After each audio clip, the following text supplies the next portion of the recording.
Hi guys! Welcome back to my channel. So andito na naman tayo guys. Panibagong topic na naman yung pag-uusapan natin ngayon with regards to regular process and premium process. So ano ba yung pinagkaiba nitong dalawang process na ito guys doon sa I-140 filing natin for USRN AB3 visa immigrant to US.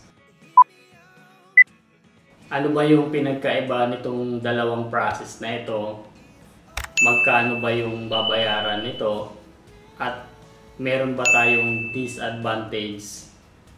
At meron bang advantage saka disadvantage kung ikaw ay ipaprocess between regular and premium process?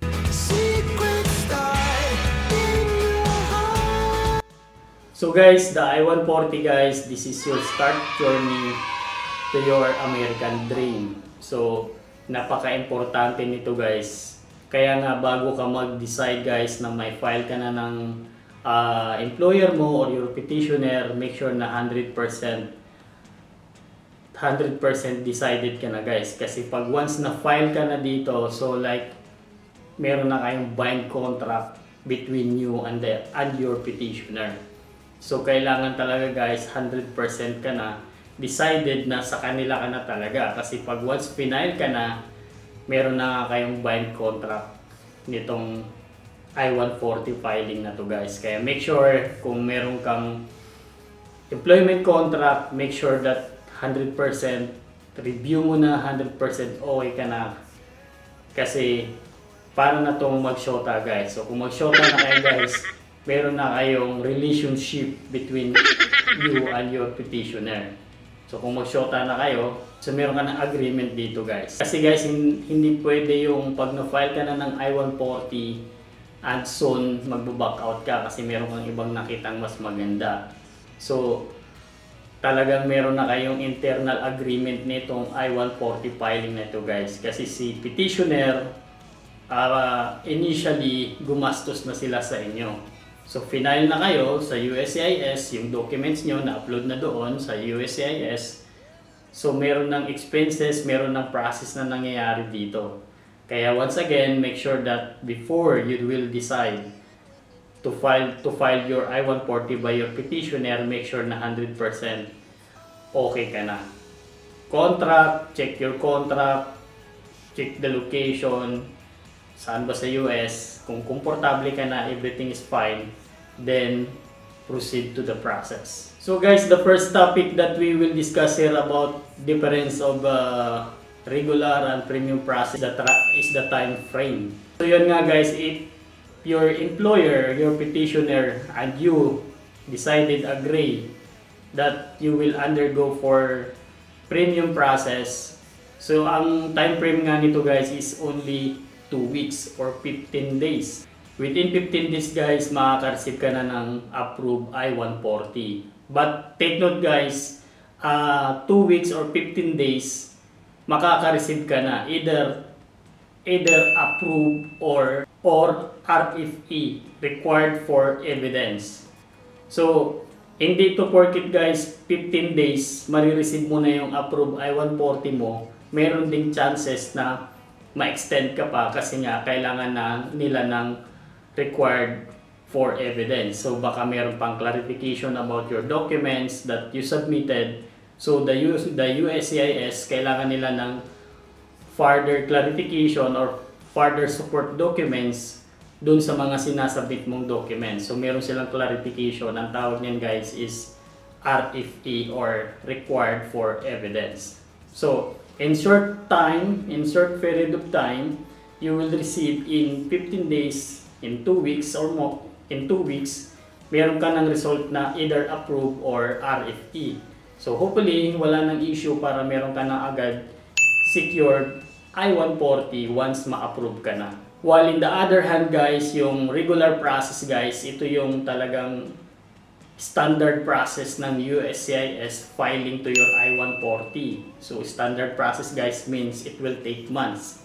So you can just check to the website of USCIS. Ito guys, ang regular process, it will take like 6 months or more. So biruin mo guys, premium processing only 15 days. Regular process is months, either 6 months or more. So for example, 6 months makareceive ka na, hindi pa sure kung approved na agad or baka RFE or subject for required for evidence. So mag-i-extend pa yan guys. So yan yung time frame ng premium process and regular. So the next topic guys na pag-uusapan natin dito is yung cost or yung magkano bang babayaran dito. So ang babayaran ng premium guys as of this month, February 2024 is $2,500 US. So yan yung babayaran na charge ng petitioner or employer or agency na babayaran dun sa USCIS is $2,500. So talagang medyo malaking amount talagang pinag-uusapan dito guys. Kaya nga sabi ko earlier na talagang pag final ka na, decided ka na kasi meron ng liabilities meron na kayong both liabilities between the employer and between the employer or the agency and between you guys. Pag sinabit na yung papers mo sa USCIS, so yun yung chargeable na babayaran ng documents mo. Premium is $2,500 and the dependents guys. So the applicants and the dependents, yun yung isasubmit dun sa USCIS. While on the other hand guys, the regular process is as of this month, February 2024, is $700 US. So guys, itong amount na to guys, I think it will increase more this coming April 2024. So you can just check again the update of this payment to the USCIS website. So the next topic guys that I will share here in our video is meron bang advantages at saka disadvantage dito guys sa filing na itong regular and premium process. So first guys, ang pag-uusapan natin again is premium process. Ang advantage nito guys is within 15 days or 2 weeks, meron ka ng result, makaka-receive ka na either approved or subject for RFE.